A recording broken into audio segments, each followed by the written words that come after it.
ராணி ரமணிகாவின் அரண்மனையில் இருந்த சந்திரகுப்தன் நள்ளிரவு நேரத்தில் யாருக்கும் தெரியாமல் கயாவை அவளுடைய அறையில் ரகசியமாக சந்திக்கச் சென்றான். ஏனென்றால் அவள் எதற்காக தன்னுடைய உயிரை பணயம் வைத்து இங்கே வந்திருக்கிறாள் என்று அவன் தெரிந்து கொள்ள விரும்பினான். அவளிடம் இந்த கேள்வியை சந்திரகுப்தன் கேட்ட அடுத்த நிமிடம் கயாவின் கண்களிலிருந்து கண்ணீர் வழிய ஆரம்பித்தது. அவள் தன்னுடைய குரலை குறைத்துக் கொண்டு, நான் காதலில் விழுந்து விட்டேன் சக்கரவர்த்தி. அதனால் தான் என்னுடைய வாழ்க்கையை பற்றி நான் கவலைப்படவில்லை. உங்கள் மீது இருக்கும் காதலால் தான் நான் உங்களை பார்க்க ஓடோடி வந்தேன். உங்களை இங்கிருந்து நிச்சயமாக நான் மீட்டுக் கொண்டுதான் செல்வேன் என்று அவள் கூறினாள்.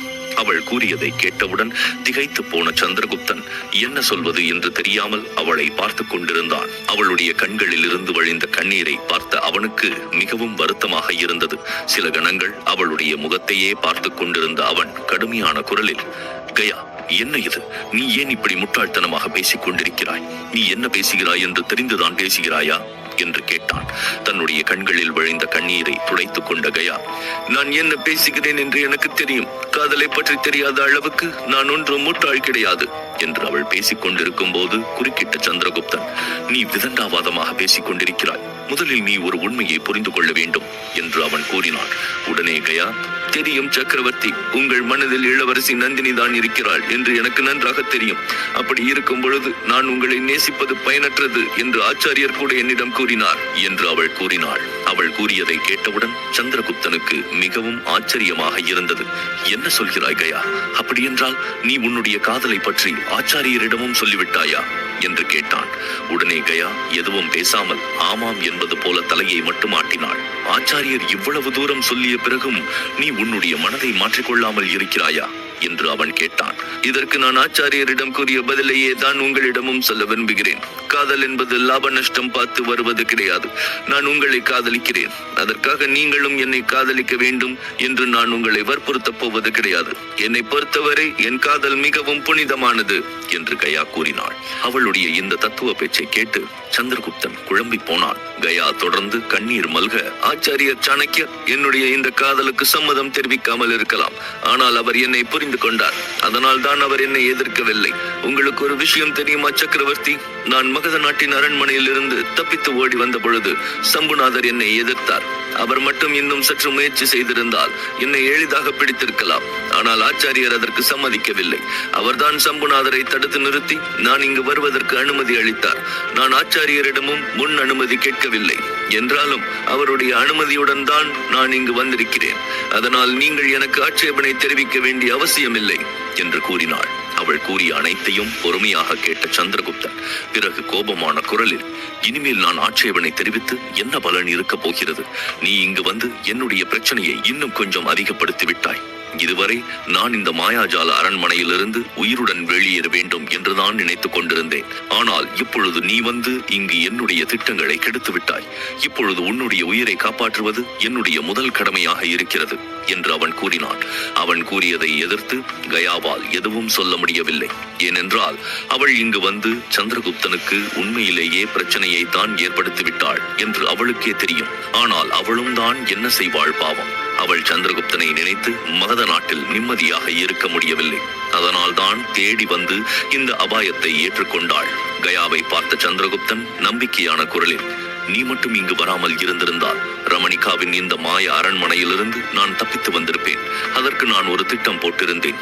இப்பொழுது உன்னுடைய வரவால் அந்த திட்டத்தை என்னால் நிறைவேற்ற முடியாது.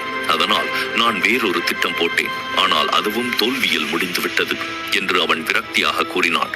அவன் குரலில் இருந்த விரக்தியை பார்த்த கயாவின் மனதுக்குள் குற்ற உணர்வு தோன்ற ஆரம்பித்தது.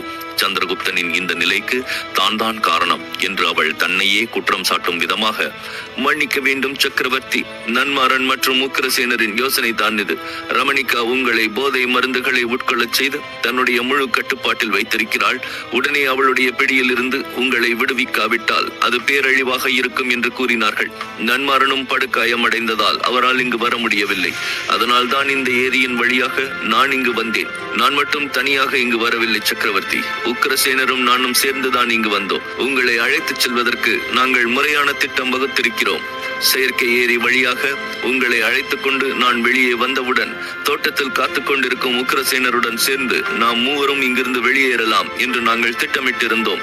எங்களுடைய திட்டப்படி நான் அந்த ஏரியின் வழியாக வந்து இங்கே உங்களை சந்தித்து விட்டேன். நாம் இருவரும் இங்கிருந்து தப்பித்துச் செல்ல போகும்போது என்னுடைய துரதிருஷ்டம் ரமணிகா அந்த அறைக்குள் வந்து விட்டாள். இதற்கெல்லாம் காரணம் என்னுடைய துரதிருஷ்டம்தான் என்று அவள் வேதனையுடன் கூறினாள். அவள் கூறியதை கேட்டவுடன் சக்கரவர்த்தி சந்திரகுப்தனின் மனமும் இளகியது. குற்றம் என்று சொல்லும் அளவுக்கு அவள் ஒன்றும் பெரிதாக எதையும் செய்துவிடவில்லை. பாவம், நம்மை காப்பாற்ற வந்தவள் மனதை நாம் வேதனைப்படுத்தி விட்டோம் என்று நினைத்த சந்திரகுப்தன், இல்லை கயா, நான் தான் உன்னிடம் மன்னிப்பு கேட்க வேண்டும். நீ எந்த தவறும் செய்யவில்லை. ரமணிகா இன்னும் சிறிது தாமதமாக வந்திருந்தால் அப்போதே நாம் இருவரும் இந்த அரண்மனையிலிருந்து தப்பித்துச் சென்று இருக்கலாம். சென்ற பிறகு நான் இந்த நாக நாட்டையே மண்ணோடு மண்ணாக மாற்றியிருப்பேன் என்று அவன் கோபமாக கூறினான். அவன் தெளிவாக பேசியதை கேட்ட கயா, அப்படியானால் நீங்கள் ராணி ரமணிகாவின் கட்டுப்பாட்டில் இல்லையா? அவளுடைய போதை மருந்துகள் உங்களிடம் எந்த பாதிப்பையும் ஏற்படுத்தவில்லையா? ஆனால் இது எப்படி சாத்தியமானது என்று அவள் மிகவும் ஆர்வத்துடன் கேட்டாள். உடனே சந்திரகுப்தன் தன்னுடைய கோபத்தை கட்டுப்படுத்திக் கொண்டு, இதற்கெல்லாம் காரணம் ஆச்சாரியர் சாணக்கியர் தான். அவரால் தான் இது அனைத்தும் சாத்தியமாயிற்று. அவர் எனக்கு கல்வி மட்டுமல்ல, கடுமையான பயிற்சிகளையும் அளித்தார். சகல வித்தைகளையும் எனக்கு சொல்லிக் கொடுத்தார். அதனால் தான் ரமணிகாவின் மாய மந்திரங்களிலிருந்து நான் தப்பித்துக் கொண்டிருக்கிறேன் என்று சந்திரகுப்தன் கூறினான். அவன் கூறியதை கேட்க கேட்க கயாவின் ஆர்வம் அதிகரித்தது. அவள் ஆர்வத்துடன் அவனுடைய முகத்தை பார்த்து கொண்டிருந்தாள். மேலும் தொடர்ந்த சந்திரகுப்தன், ஆச்சாரியர் சிறு வயது முதலே எனக்கு மிக குறைந்த அளவில் விஷத்தை உட்கொள்ள வைத்தார். அதனால்தான் ரமணிகா கொடுத்த இந்த போதை மருந்து என்னுடைய உடலில் எந்த பாதிப்பையும் ஏற்படுத்தவில்லை. அப்படி இருந்தும் ரமணிகாவின் அறையில் இருந்த அந்த நீல நிற ஒளியும் போதை தரும் வாசனையும் என்னுடைய மூளையை சிறிது நேரம் முடக்கி போட்டது. முதல் நாள் இரவு என்னுடைய உணர்வை இழந்து நான் மிகவும் குழப்பமான மனநிலையில் இருந்தேன். அன்றுதான் ரமணிகா இளவரசி நந்தினி என் கண் முன்னால் கொல்லப்பட்டதாக நம்ப வைக்க முயற்சி செய்தாள். வெளிப்படையாக அவள் சொல்வதை நான் நம்புவது போல நடித்தாலும் உண்மையில் அவள் சொல்வதை நான் நம்பவில்லை. அது மட்டுமல்ல, அவள் தன்னுடைய அழகை காட்டி என்னுடைய மனதை மயக்கி என்னுடன் படுக்கையை பகிர்ந்து கொள்ள தயாராக இருந்தாள். அது மட்டும் கிடையாது, அவளுடைய ஒற்றன் உக்கிரசேனரின் வேஷம் போட்டுக் கொண்டு வந்து என்னுடைய மனதை இன்னும் குழப்ப பார்த்தான். இந்த மாயை அனைத்தையும் உண்மை என்று என்னை நம்ப வைப்பதற்காக அவளும் பல நாடகங்களை போட்டாள். ஆனால் இது அனைத்தையும் என் மனம் எந்த விதத்திலும் பாதிக்காத அளவுக்கு நான் என் மனதை கட்டுப்படுத்திக் கொண்டேன். ரமணிகா எந்த அளவு மோசமானவள், ஆபத்தானவள் என்று எனக்கு நன்றாக தெரியும். அவளுக்கு என் மீது மோகம் மட்டுமல்ல, என் மூலம் இந்த பாரத தேசத்திலேயே நாக நாட்டை மிகவும் சக்தி வாய்ந்ததாக மாற்ற விரும்புகிறாள் என்று கூறிய சந்திரகுப்தன் ஒரு கணம் அமைதியாக இருந்துவிட்டு பிறகு தொடர்ந்து, நான் அவளுக்கு கட்டுப்பட்டு அவள் சொல்வதை முழுமையாக நம்பும் வரை அவள் என்னை அந்த போதையூட்டும் அறைக்குள்ளேயே அடைத்து வைத்திருந்தாள். ஆனால் நான் அந்த போதையில் சிக்கிக் கொள்ளாமல் என் மனதை மிகவும் தெளிவாக வைத்திருந்தேன். அதற்கு காரணம் ஆச்சாரியர் எனக்கு சொல்லிக் கொடுத்த மந்திரங்களைத்தான் எந்த நேரமும் என் மனதுக்குள் உச்சரித்துக் கொண்டே இருந்தேன். அந்த மந்திரங்கள் தான் என்னுடைய மூளையை எப்போதும் விழிப்புணர்வுடன் சுய நினைவை இழக்காமலும் இருக்க உதவி செய்தது. இதில் நான் வெற்றியும் பெற்றேன். ஆனால் இது மட்டும் போதாது. மந்திர அரண்மனையிலிருந்து நாம் எப்படியாவது வெளியேற வேண்டும். ஆனால் அது சாத்தியமா என்று எனக்கு சந்தேகமாக இருக்கிறது. ஏனென்றால் இந்த அரண்மனையின் மூளை முடுக்கெல்லாம் ரமணிகாவின் பணிப்பெண்கள் நிறுத்தி வைக்கப்பட்டிருக்கிறார்கள். இங்கிருந்து தப்பிக்க நினைத்தால் அவ்வளவுதான். அடுத்த நிமிடம் அவர்கள் யோசிக்கவே மாட்டார்கள். தங்களுடைய அம்புகளால் நம்மை கொன்று விடுவார்கள். கண்டிப்பாக நான் உயிரோடு இருக்க வேண்டும். ஒன்றுபட்ட பாரத தேசம் என்று ஆச்சாரியரின் கனவை நிறைவேற்றாமல் என் உயிர் என்னிடமிருந்து போகாது. அது மட்டுமல்ல, இது போன்ற ஒரு கேவலமான பெண்ணின் கையால் இறக்க நான் விரும்பவில்லை.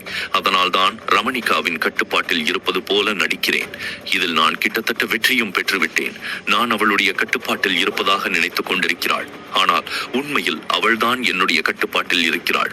ஆனால் இப்பொழுது என்னுடைய திட்டத்தில் ஒரு பெரிய தடையை உருவாக்கி இருக்கிறாள் என்று சந்திரகுப்தன் கூறினான். அவன் கூறியதை கேட்ட கயா கவலையுடன், என்ன சொல்கிறீர்கள் சக்கரவர்த்தி? ஒருவேளை ரமணிகாவுக்கு உங்கள் மீது சந்தேகம் வந்து விட்டதா என்று கேட்டாள். உடனே சந்திரகுப்தன் குழப்பமான குரலில், அதை பற்றி இப்பொழுது உறுதியாக எதுவும் சொல்ல முடியாது. ஆனால் இன்று ரமணிகாவின் அமைச்சர்கள் மற்றும் படை தளபதிகள் முன்னிலையில் புஷ்பநாதனுடன் போர் புரிய வேண்டும் என்று நான் கூறினேன். இப்பொழுது புஷ்பநாதனை எதிர்த்து போர் புரியும் அளவுக்கு ரமணிகாவிடம் போதுமான படைபலம் இல்லை. அதனால் மகத நாட்டின் படைகளை இங்கு வரவழைக்கலாம் என்று நான் சொல்லலாம் என்று நினைத்துக் கொண்டிருந்தேன். அதுதான் என்னுடைய திட்டம். ஆனால் நான் சொல்வதற்கு முன்பாகவே ஒரு அமைச்சர் எழுந்து அந்த வார்த்தையை கூறினார். ஆனால் ரமணிகா கோபமடைந்து அந்த அமைச்சரையே அறைந்து விட்டாள். அது மட்டுமில்லாமல் மகத நாட்டின் படைகள் இங்கு வந்தால் என்னை அவள் உயிருடன் விடமாட்டேன் என்பது போல மறைமுகமாக எனக்கு எச்சரிக்கையும் விடுத்தாள் என்று சந்திரகுப்தன் கூறினான்.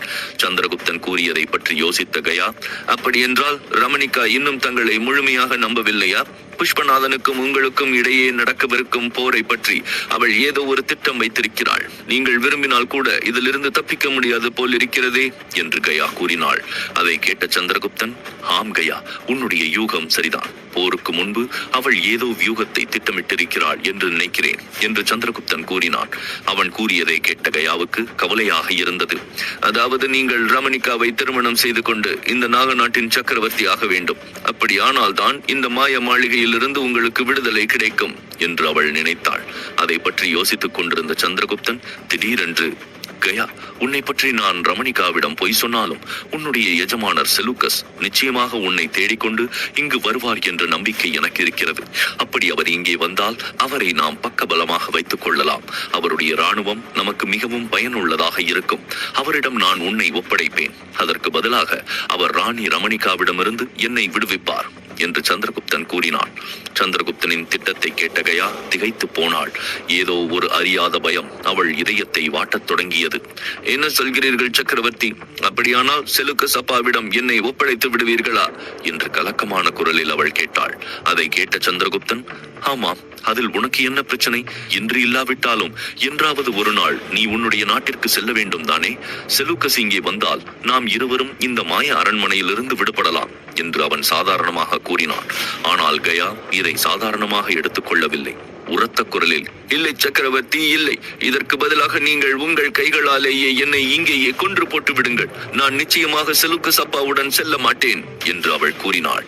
அவள் கூறியதை கேட்டவுடன் சந்திரகுப்தனுக்கு மிகவும் ஆச்சரியமாக இருந்தது. அவள் மனதில் என்ன இருக்கிறது என்று அவனால் புரிந்து கொள்ள முடியவில்லை. அப்பொழுது திடீரென்று அந்த அறைக்கு வெளியே யாரோ நடந்து வரும் சத்தம் கேட்டது. உடனே அவன் அவசரமாக அவளுடைய அறையில் இருந்த ஜன்னல் வழியாக ஏறி வெளியே குதித்து இருட்டில் மறைந்து கொண்டு யாருக்கும் தெரியாமல் தன்னுடைய அறைக்கு சென்று கொண்டிருந்தான். அப்போது அவன் மனதுக்குள் பல கேள்விகள் இருந்தன. ராணி ரமணிகாவின் இந்த மாய அரண்மனையில் இருந்து தப்பிக்க அவன் போட்ட அனைத்து திட்டங்களும் தோல்வியை தழுவிக் கொண்டிருந்தன. இப்பொழுது இறுதியாக மன்னர் புஷ்பநாதனுடன் அவன் போரிட வேண்டும். அதுதான் அவனுக்கு இருக்கும் ஒரே வழி. இதில் அவனுக்கு எந்த பிரச்சனையும் இல்லை. ஏனென்றால் மகத நாட்டின் விரிவாக்கத்திற்காக அவன் எப்படியும் புஷ்பநாதனை எதிர்த்து போரிட வேண்டியதாக இருந்தது. அவனுடைய ஒருங்கிணைந்த பாரத நாடு என்ற நோக்கத்தை ஏற்றுக்கொள்ளாத நாட்டு மன்னர்களுடன் போர் செய்து அவர்களுடைய நாடுகளை கைப்பற்ற வேண்டும். ஆனால் இப்பொழுது புஷ்பநாதனுடன் சண்டை போடுவது மட்டுமல்லாமல் அவரை கொல்லவும் வேண்டியிருந்தது. அதன் பிறகு ராணி ரமணிகாவை அவன் திருமணம் செய்து கொள்ள வேண்டும். இப்பொழுது சந்திரகுப்தனால் இந்த பிரச்சனைக்கு எந்த ஒரு உறுதியான தீர்வையும் யோசிக்க முடியவில்லை. புஷ்பநாதனை கொன்ற பிறகு நான் ராணி ரமணிகாவை திருமணம் செய்து கொள்ள மறுத்தால் அவள் எப்படி நடந்து கொள்வாள் என்று தெரியும். அப்படியே இந்த சூழ்நிலை தலைகீழாக மாறிவிடும். இந்த நாட்டின் அமைச்சர்கள் மற்றும் படை தளபதிகள் அனைவருமே அவளுடைய கட்டுப்பாட்டில் இருக்கிறார்கள். நிச்சயம் அவர்கள் என் பக்கம் வரமாட்டார்கள். அதோடு புஷ்பநாதனுக்கு ஆதரவாக இருக்கும் அண்டை நாட்டு மன்னர்கள் ரமணிகாவை தங்களுடைய எதிரியாக நினைக்கிறார்கள். நான் ராணி ரமணிகா பக்கம் இருப்பதால் அவர்கள் எனக்கு அடிபணிய மாட்டார்கள். இந்த சிறு படையை வைத்துக் கொண்டு அவர்களை எப்படி அடக்குவது என்று யோசித்துக் கொண்டே அவன் தன்னுடைய அறைக்கு வந்துவிட்டான். உள்ளே வந்தவன், இப்பொழுது மகத நாட்டின் படைகள் மிகவும் அவசியம். அந்த வீரர்கள் எனக்கு இப்பொழுது பயன்படுவார்கள். ஆனால் மகத நாட்டிலிருந்து யாராவது ஒரு சிப்பாய் நாக நாட்டிற்குள் பிரவேசித்து விட்டார்கள் என்ற சந்தேகம் ஏற்பட்டால் அடுத்த நிமிடம் அவள் என்னை கொல்ல தயங்க மாட்டாள். ஏனென்றால் அவள் இப்பொழுது எந்த ஆபத்தையும் எடுக்க தயாராக இல்லை. இப்பொழுது நான் என்ன செய்வது என்று அவன் தனக்குள் முணுமுணுத்துக் கொண்டான். இப்பொழுது அவன் மனம் மிகவும் குழப்பமாக இருந்தது. மீண்டு வர முடியாத ஒரு மாய வலைக்குள் சிக்கிக் கொண்டது போல அவன் உணர்ந்தான். அந்த வலையில் தன்னுடன் சேர்ந்து கயாவும் சிக்கிக் கொண்டிருக்கிறாள் என்று அவன் கயாவின் பெயரை சொன்னவுடன் அவனுக்கு திடீரென்று செலூக்கஸின் ஞாபகம் வந்தது. ஹெலனாவை தேடிக்கொண்டு செலூக்கஸ் இங்கே வந்தால் நிச்சயம் நான் இங்கிருந்து வெளியேறுவதற்கு எனக்கு ஒரு வழி கிடைக்கும். ஏனென்றால் நாக நாட்டிற்குள் கிரேக்க நாட்டின் படைகள் வருவதில் ரமணிகாவிற்கு எந்த ஆட்சேபனையும் இருக்காது. ஏனென்றால் கயாவை செலூக்கஸிடம் ஒப்படைப்பதன் மூலம் அவருடைய தயவு நமக்கு கிடைக்கும். அவர் நிச்சயமாக நம்மை தன்னுடைய பிரதிநிதியாக அறிவிப்பார் என்று நானே ரமணிகாவிடம் கூறியிருக்கிறேன். செலூக்கஸ் இங்கு வந்தால் அவரிடம் கயாவை ஒப்படைப்பதற்கு பதிலாக நாக நாட்டை தாக்க வேண்டும் என்று நான் அவருடன் ஒப்பந்தம் செய்து கொள்வேன். அப்படி செய்தால் நான் இங்கிருந்து எளிதாக தப்பித்துச் சென்று விடலாம். ஆனால் ஏதாவது ஒரு அதிசயம் நிகழ்ந்தால்தான் செலூக்கஸ் இங்கு வர முடியும். தன்னுடைய மகள் ஹெலனாவின் பணிப்பெண் இங்கேதான் இருக்கிறாள் என்று அவருக்கு எப்படி தெரியும் என்று யோசித்துக் கொண்டிருந்த சந்திரகுப்தன் அப்படியே படுக்கையில் படுத்து கண்களை மூடினான். அதே நேரம் மகத நாட்டின் அரண்மனையில் இருக்கும் நிலவரையில் சிறை வைக்கப்பட்டிருந்த செலூக்கஸுக்கு அந்த இருட்டு பிடிக்கவே இல்லை. அவனுக்கு மூச்சு திணறுவது போல இருந்தது. தனக்கு அருகில் இருந்த ஆமாத்தியரை பார்த்து, ஆமாத்தியரே, ஏதாவது செய்யுங்கள், எலியை போல இந்த கூண்டுக்குள் இருக்க எனக்கு பிடிக்கவில்லை என்று அவன் கோபமாக கூறினான். தளபதி, இந்த நிலவரை நீங்கள் நினைப்பது போல சாதாரணமானது கிடையாது. இது வலிமையான கற்களால் கட்டப்பட்டது. அத்துடன் இந்த கதவை நம்மால் உடைக்க முடியாது. இது இரும்பாலான கதவு. எறும்பு கூட இங்கே இருந்து வெளியில் போக முடியாது. இப்படிப்பட்ட சூழ்நிலையை நான் என்ன செய்வது சொல்லுங்கள். என் தலையை வேண்டுமானால் இந்த கதவில் முட்டிக்கொள்ளலாம். அதை தவிர என்னால் எதுவும் செய்ய முடியாது. இப்பொழுது என்னுடைய தலைவிதியை நினைத்து நான் கவலைப்படவில்லை தளபதி. என் முடிவு என்ன என்று எனக்கு தெளிவாக தெரியும். நான் மற்றவர்களுக்கு செய்த சித்திரவதையையும் தண்டனையையும் அந்த வக்கிரம் பிடித்த சாணக்கியன் எனக்கும் கொடுப்பான் என்று எனக்கு தெரியும். என்னுடைய எதிரிகளை ஏமாற்றி நான் எப்படி இந்த சிறைச்சாலைக்குள் அனுப்பி வைத்தேனோ அதே பாணியைத்தான் அந்த சாணக்கியன் இப்பொழுது என்னை பிடிக்கவும் பயன்படுத்தி இருக்கிறான். அடுத்து நான் எப்படி எதிரிகளை கொன்றேனோ அதே போலவே என்னையும் அவன் கொல்வான் என்று கூறினார். மரணத்தில் வாசலில் நின்று கொண்டிருக்கும் ஆமாத்தியர் பயப்படாமல் சிரித்துக் கொண்டிருப்பதை பார்த்த செலூக்கஸுக்கு மிகவும் ஆச்சரியமாக இருந்தது. அவனால் தன்னுடைய ஆர்வத்தை கட்டுப்படுத்த முடியவில்லை. அப்படி என்றால் உங்களுக்கு பயமே இல்லையா என்று கேட்டான். அதை கேட்ட ஆமாத்தியர் விரக்தியான குரலில், வாழ்க்கையின் மீது பற்று கொண்டவர்களுக்கு அல்லது ஆசைகளுக்கு அடிமையானவர்களுக்கு தான் மரண பயம் ஏற்படும். என்னுடைய மனதில் எந்த ஆசையும் இல்லை, ஏக்கமும் இல்லை. எப்பொழுது என்னுடைய மன்னர் தனநந்தர் இறந்து போனாரோ அப்பொழுது வாழ வேண்டும் என்ற ஆசையும் என்னை விட்டு சென்று விட்டது. எப்போது இந்த மகத நாட்டை அந்த கேடுகட்ட சாணக்கியன் கைப்பற்றினானோ அப்பொழுதே என் உயிரை கொடுத்தாவது அவனை பழிவாங்க வேண்டும் என்ற எண்ணம் மட்டுமே என் மனம் முழுக்க இருக்கிறது. அதனால்தான் எனக்கு மரண பயம் இல்லை. இனிமேல் நான் எதை பற்றியும் வருத்தப்பட போவதில்லை. என்னுடைய மன்னர் தனநந்தருக்காகவும் அவருடைய மகள் நந்தினிக்காகவும் என்னால் முடிந்தது அனைத்தையும் நான் செய்வேன். அந்த திருப்தி ஒன்றே எனக்கு போதும் என்று அவர் கூறியதை கேட்டவுடன் செலூக்கஸ் சிறிது நேரம் அமைதியாக இருந்தான். பிறகு அவரை பார்த்து கோபமாக முறைத்து, உங்களுக்கு வேண்டுமானால் மரணத்தை பற்றி கவலை இல்லாமல் இருக்கலாம். ஆனால் என்னுடைய மகள் ஹெலனாவிற்காக நான் உயிரோடு இருக்க வேண்டும். நான் இப்பொழுது உங்களால் தான் இந்த சிறையில் வந்து மாட்டிக்கொண்டேன். ஆச்சாரியர் சாணக்கியர் உங்களை சிறையில் அடைக்க விரும்பி இருக்கிறார். உங்களுடன் வந்து நானும் இப்பொழுது மாட்டிக்கொண்டேன். உங்களை போல நான் விதியை நொந்து கொண்டு சாக விரும்பவில்லை. நான் மகா அலெக்சாண்டரின் தலைமை படை தளபதி. இந்த இருண்ட நிலவரையில் நான் சாக விரும்பவில்லை என்று கூறிய அவன் அந்த நிலவரையின் கதவு பக்கம் சென்று அந்த கதவை தன் பலம் கொண்டு அடித்து, கதவை திறவுங்கள் காவலர்களே, கதவை திறங்கள். அந்த ஆச்சாரியர் சாணக்கியர் இங்கே வர சொல்லுங்கள். நான் ஒன்றும் கோழை கிடையாது. என்னை வஞ்சகத்தால் சிறையில் அடைக்க முடியாது. உங்களுக்கு உண்மையிலேயே தைரியம் இருந்தால் என் மகளை எனக்கு திருப்பிக் கொடுங்கள். அதன் பிறகு போர்க்களத்தில் ஒரு வீரனை போல என்னை எதிர்கொண்டு மோதி பாருங்கள் என்று அவன் வெறி கொண்டவன் போல கத்த ஆரம்பித்தான். அதை தொடர்ந்து அந்த கதவையும் ஆவேசமாக தட்டிக்கொண்டே இருந்தான். இது அனைத்தையும் பார்த்த ஆமாத்தியர் எந்த பதட்டமும் இல்லாமல் அப்படியே நின்று கொண்டிருந்தார். இந்த செலூக்கஸின் அனைத்து முயற்சிகளும் பயனற்றவை என்று அவருக்கு தெரியும். அவர்கள் எப்பொழுது மகத நாட்டின் அரண்மனைக்குள் காலடி எடுத்து வைத்தார்களோ அப்பொழுதே அவர்களுடைய மரணம் எழுதப்பட்டு விட்டது.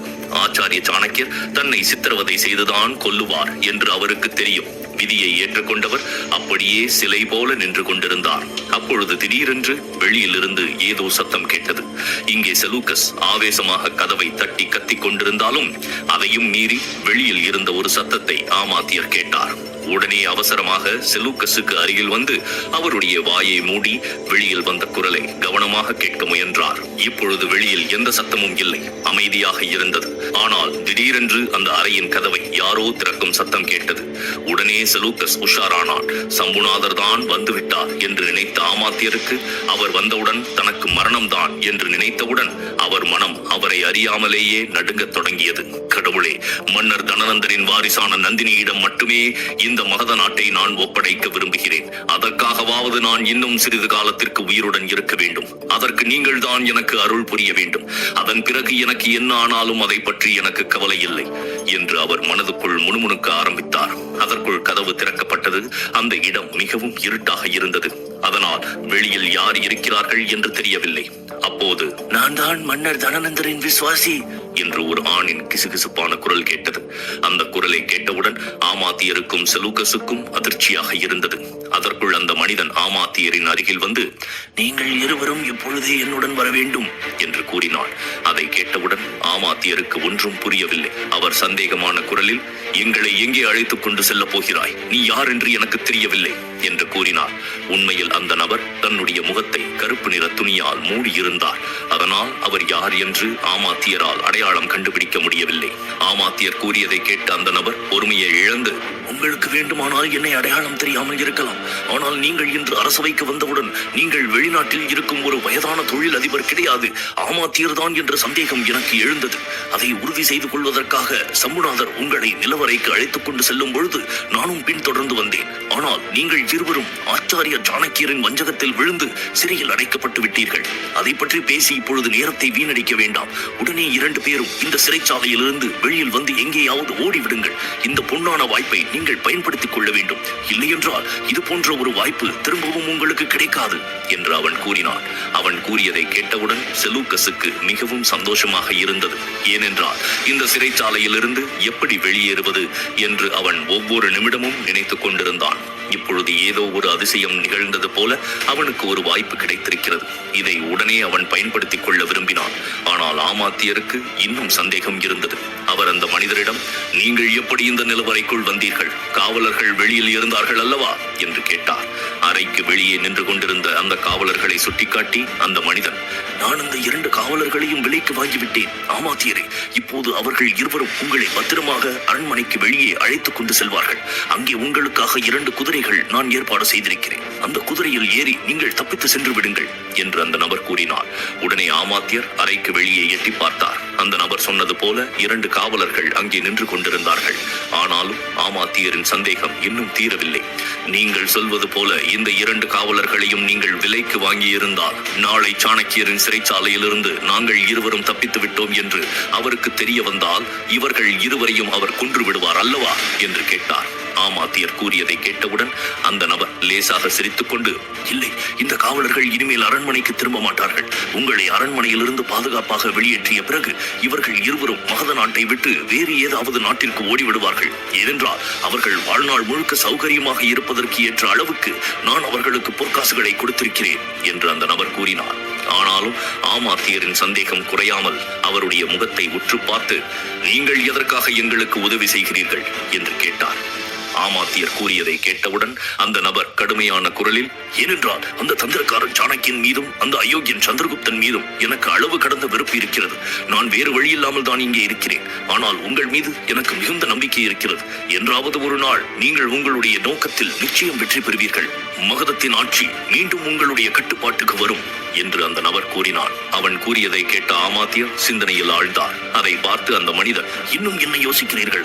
ஆமாத்தியரே, வேறு யாரேனும் காவலர்கள் இங்கு வருவதற்குள் நீங்கள் இந்த அரண்மனையை விட்டு வெளியேற வேண்டும். இல்லையென்றால் அந்த சாணக்கியன் உங்கள் இருவரையும் கொன்று விடுவான் என்று கூறினார். அதை கேட்டவுடன் ஆமாத்தியர் உடனே அந்த சிறைச்சாலையிலிருந்து வெளியில் வந்தார். ஆனால் செலூக்கஸ் அவரை தடுத்து நிறுத்தி, நில்லுங்கள் ஆமாத்தியரே, உடனே நாம் இங்கிருந்து ஓடி போக கூடாது. முதலில் என்னுடைய மகளை கண்டுபிடிக்க வேண்டும். அவளையும் நம்முடன் சேர்த்து நாம் அழைத்துக் கொண்டு செல்ல வேண்டும் என்று சொன்னார். பிறகு செலூக்கஸ் அந்த மனிதனை பார்த்து, அந்த பொல்லாத சாணக்கியன் என்னுடைய மகள் ஹெலனாவை இந்த அரண்மனையில் தான் எங்கோ வைத்திருக்கிறான். அவள் எங்கே என்று உனக்கு தெரியுமா என்று செலூக்கஸ் கேட்டான். செலூக்கஸ் கூறியதை கேட்டவுடன் அந்த மனிதன் சிறிது நேரம் யோசித்துவிட்டு, நீங்கள் சொல்லும் ஹெலனா யார் என்று எனக்கு தெரியவில்லை.